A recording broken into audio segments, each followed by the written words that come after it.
Tuhan pencipta langit dan bumi adalah sumber pertolongan kita. Tuhanlah Raja baik di bumi maupun di sorga. Kasih karunia Tuhan ada pada saudara-saudara. Dan ada pada saudara juga.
Tuhan memandang ke bawah dari sorga kepada anak-anak manusia untuk melihat apakah ada yang berakal budi dan yang mencari Allah.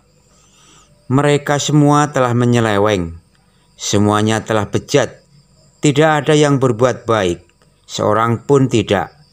Mazmur 14 ayat 2-3. Inilah kami, manusia yang penuh dosa dan cacat celak. Kasihanilah kami ya Tuhan. Tuhan memanggil setiap orang berdosa untuk datang kepadanya dalam pertobatan.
Sekalipun dosamu merah seperti kirmisi, akan menjadi putih seperti salju. Sekalipun berwarna merah seperti kain kesumba, akan menjadi putih seperti bulu domba.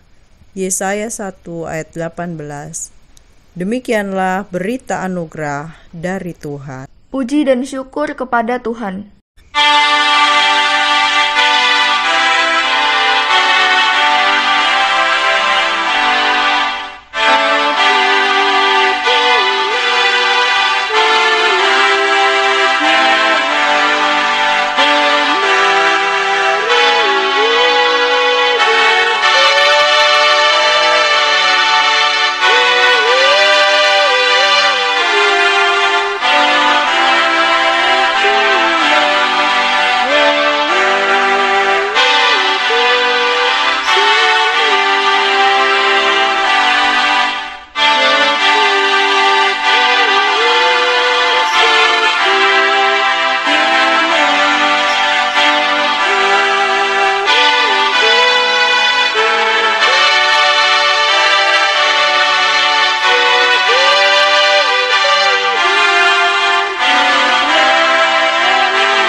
Mari kita berdoa. Di pagi hari yang indah ini Tuhan, kami menghadap hadirat-Mu. Kami mengucap syukur bagaimanapun keadaan kami, Engkau senantiasa setia untuk menopang dan menguatkan kami. Saat ini meskipun beberapa di antara kami tidak dapat berangkat untuk beribadah dan bersekutu bersama di gereja, namun kami percaya Tuhan hadir di tengah-tengah ibadah yang kami lakukan di rumah kami masing-masing. Kami menyatukan hati kami ya Tuhan dalam rasa syukur. Sungguh kami berterima kasih atas segala rahmat dan kebaikan Tuhan. Dan saat ini dengan percaya akan kasih dan kuasa Tuhan, kami memohon berkat kesembuhan bagi saudara-saudara kami yang sedang sakit dan menderita. Kami berdoa memohon berkat kesembuhan untuk Ibu Rangsang, Bapak Soeharto, dan juga Mas Nur Indrawan serta anak kami Andre yang dalam masa pemulihan. Biarlah karena kasih dan kemurahan Tuhan, Tuhan jamah, Tuhan sembuhkan dengan cinta kasih-Mu.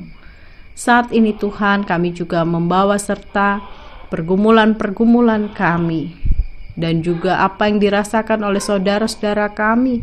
Kiranya Tuhan berkenan senantiasa menolong, khususnya mereka yang mengalami penderitaan dan kesusahan di dalam kehidupannya.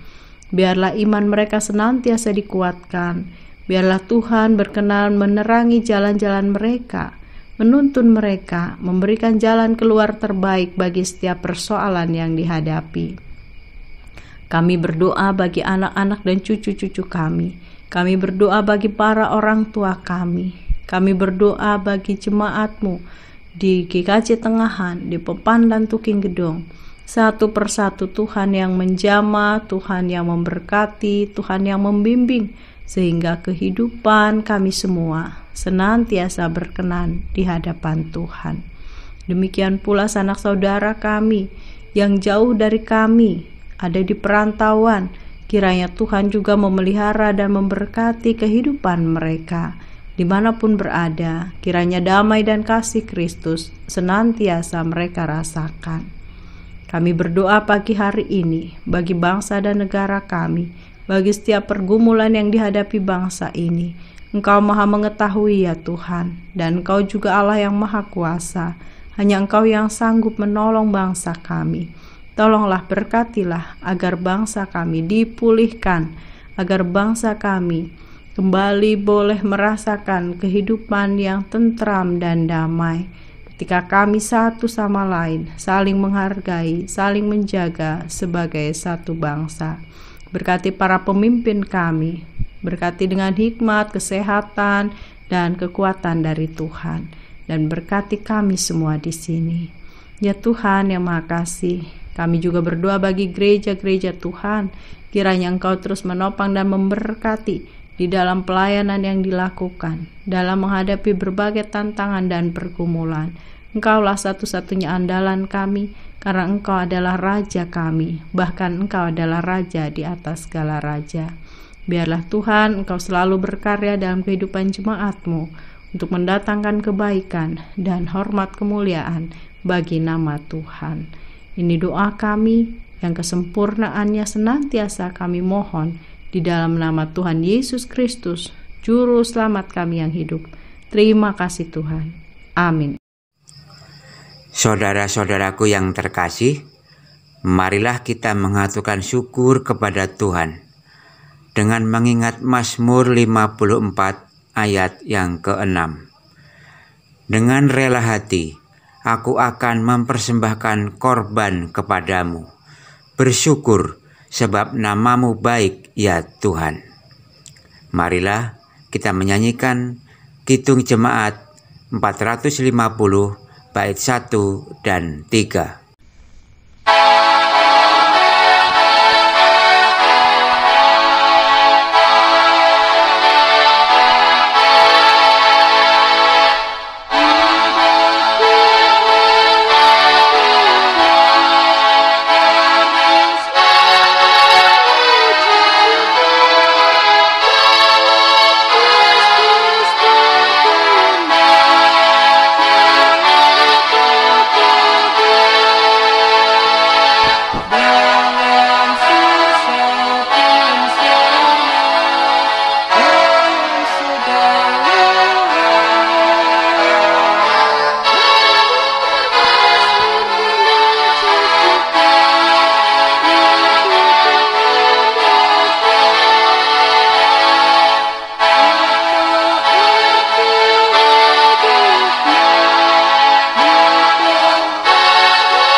Tuhan Allah Bapa kami yang di sorga, Tuhan yang maha murah, Tuhan yang maha baik, perkenankanlah pada saat ini kami datang kepada Tuhan, mengucap syukur dan terima kasih kami atas penyertaan dan pemeliharaan Tuhan.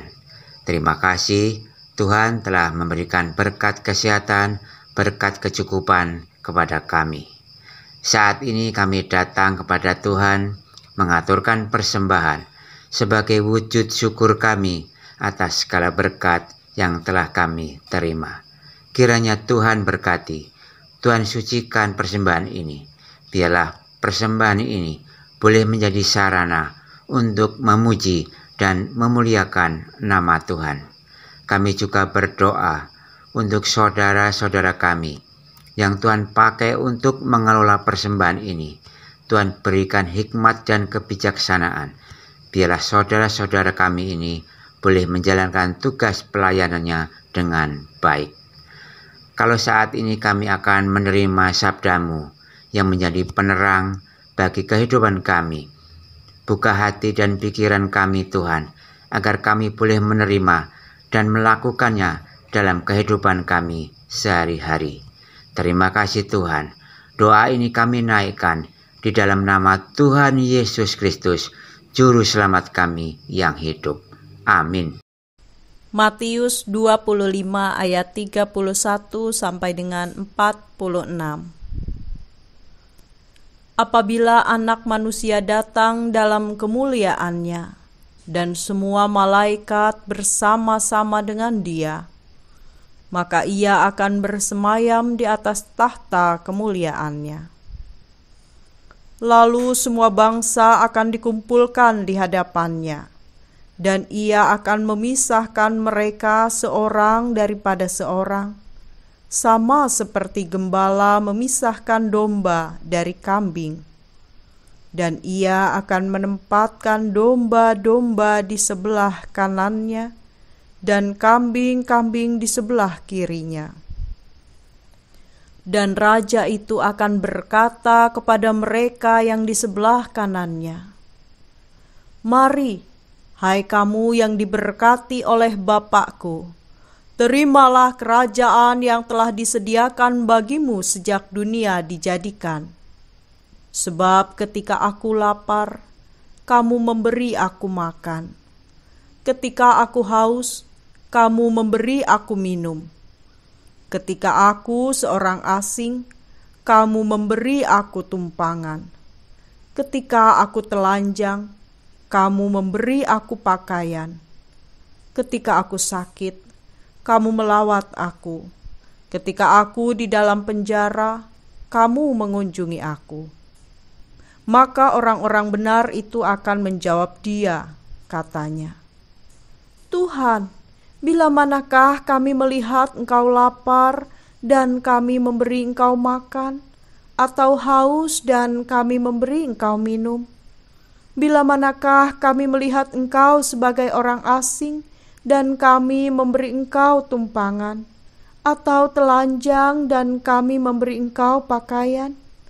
Bila manakah kami melihat Engkau sakit atau dalam penjara dan kami mengunjungi Engkau?"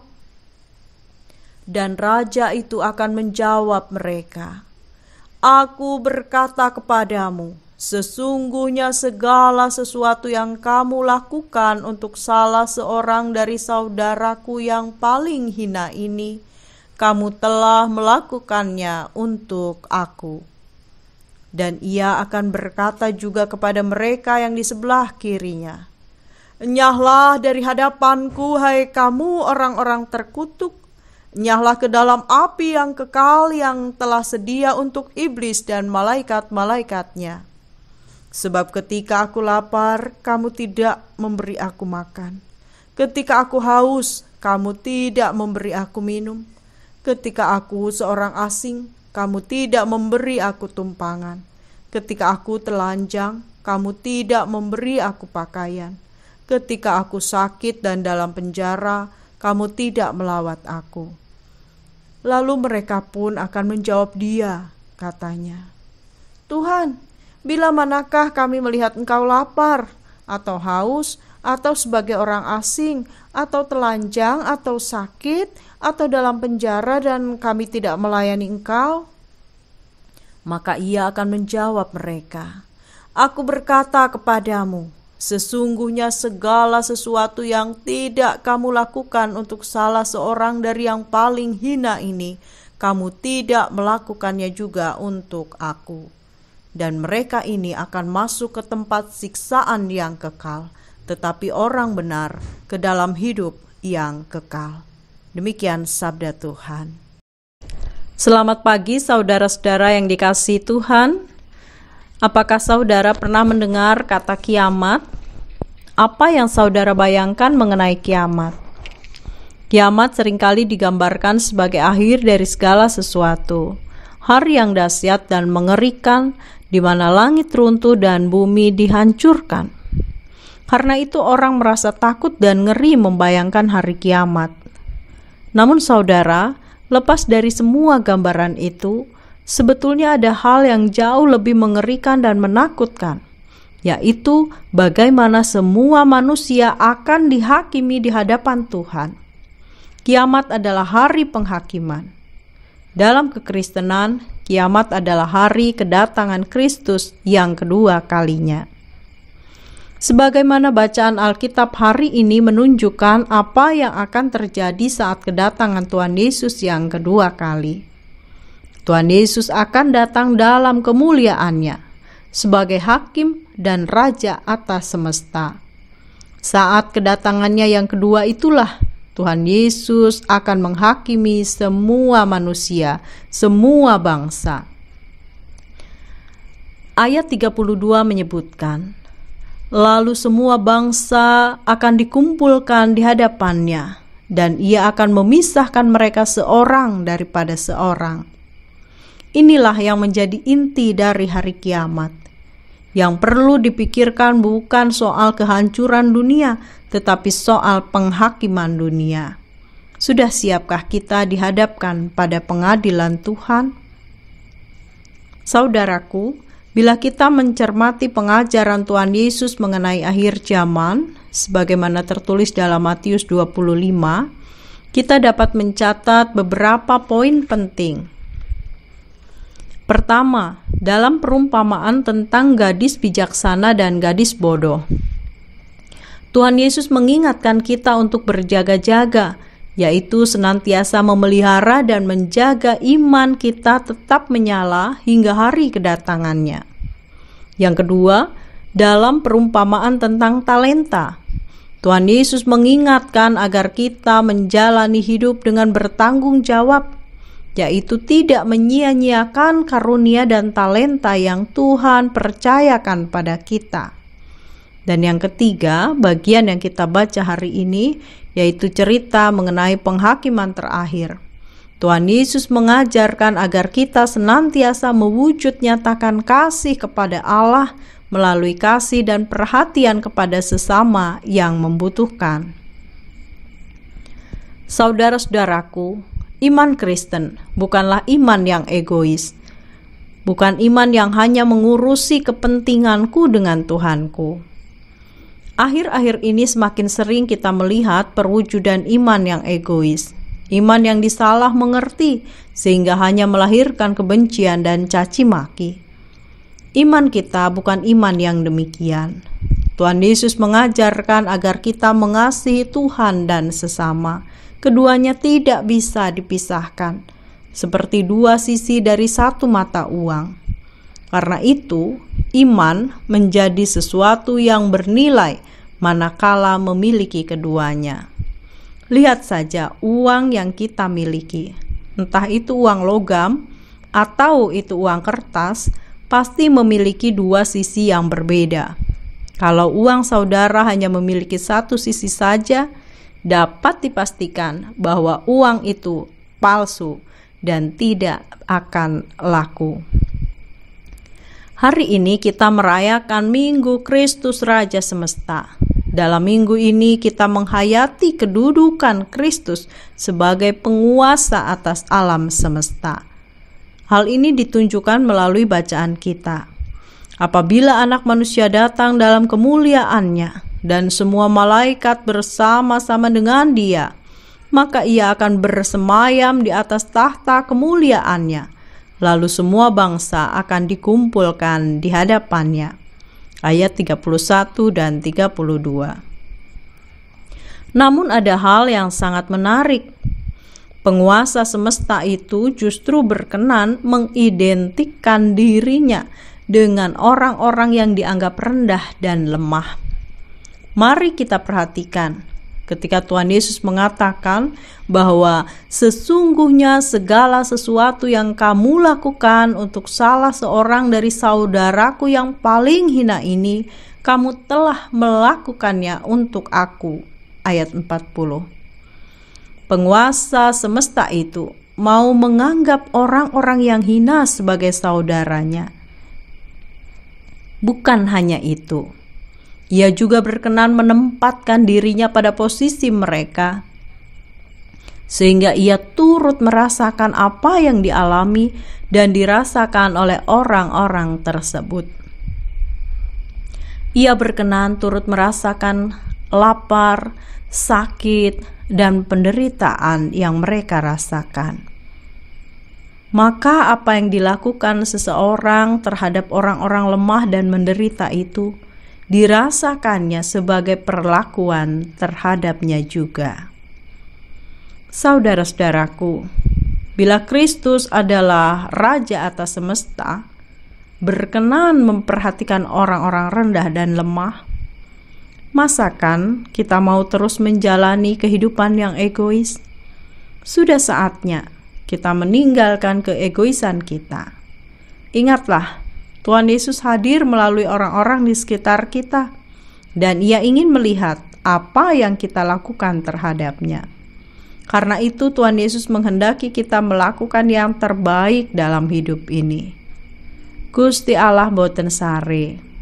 Meskipun kadang kebaikan yang kita lakukan tidak mendapat tanggapan yang semestinya, namun Tuhan melihat dan memperhitungkan semuanya. Karena itu jangan jemu berbuat baik. Apapun juga yang kamu perbuat, perbuatlah dengan segenap hatimu seperti untuk Tuhan dan bukan untuk manusia. Kolose 3 ayat 23. Saya mengajak kita mengingat kembali sebuah peribahasa. Harimau mati meninggalkan belang, gajah mati meninggalkan gading, manusia mati meninggalkan nama. Ketika saya rasakan peribahasa ini, bagi saya maknanya sangat dalam. Bila harimau dan gajah saja yang adalah hewan, ketika mati bisa meninggalkan sesuatu yang bernilai. Kulit harimau dan gading gajah tentulah sangat mahal. Masa kita sebagai manusia akan mati dengan tidak meninggalkan apa-apa? Masa kita akan meninggal tanpa memberikan manfaat bagi kehidupan? Nama baik yang ditinggalkan seseorang tentu tidak didapatkan begitu saja. Seseorang yang meninggalkan nama baik pasti adalah orang yang selama hidupnya telah berjuang melakukan kebaikan dan memberikan banyak manfaat. Karena itu saudara-saudara, mari kita tunjukkan kepada dunia bahwa iman kita sekali lagi bukan iman yang egois, melainkan iman yang mengajarkan untuk peduli dan mengasihi. Lihatlah sekeliling kita dan berusahalah untuk peka merasakan kehadiran Tuhan Yesus, agar kita tidak menyesal karena belum berbuat apa-apa untuk Dia. Amin. Saat teduh untuk kita.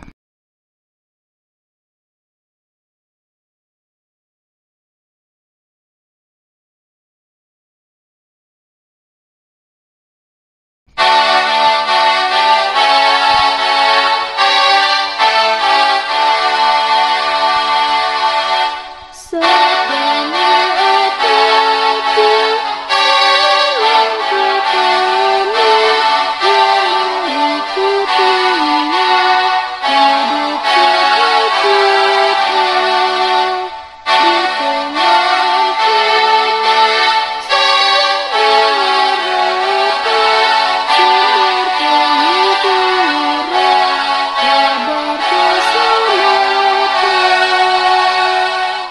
Marilah kita bangkit berdiri bersama dengan umat percaya di seluruh dunia. Kita perbaharui iman kita dengan bersama-sama mengucapkan pengakuan iman rasuli. Aku percaya kepada Allah Bapa yang Maha Kuasa, Khalik langit dan bumi, dan kepada Yesus Kristus, Anaknya yang tunggal Tuhan kita, yang dikandung daripada Roh Kudus, lahir dari anak darah Maria, yang menderita di bawah pemerintahan Pontius Pilatus, disalibkan, mati dan dikuburkan, turun ke dalam kerajaan maut. Pada hari yang ketiga, bangkit pula dari antara orang mati, naik ke sorga, duduk di sebelah kanan Allah, Bapa yang Maha Kuasa, dan akan datang dari sana untuk menghakimi orang yang hidup dan mati. Aku percaya kepada Roh Kudus, gereja yang kudus dan am, persekutuan orang kudus, pengampunan dosa, kebangkitan daging, dan hidup yang kekal. Arahkanlah hatimu kepada Tuhan. Kami mengarahkan hati kepada Tuhan. Tetaplah setia dan nantikanlah kedatangannya. Kami akan setia melakukan kehendak-Nya hingga Tuhan Yesus datang kembali. Terimalah berkat Tuhan. Tuhan memberkati engkau dan melindungi engkau. Tuhan menyinari engkau dengan wajah-Nya dan memberi engkau kasih karunia. Tuhan menghadapkan wajah-Nya kepadamu dan memberi engkau damai sejahtera. Haleluya, haleluya, haleluya, haleluya, haleluya, amin, amin, amin.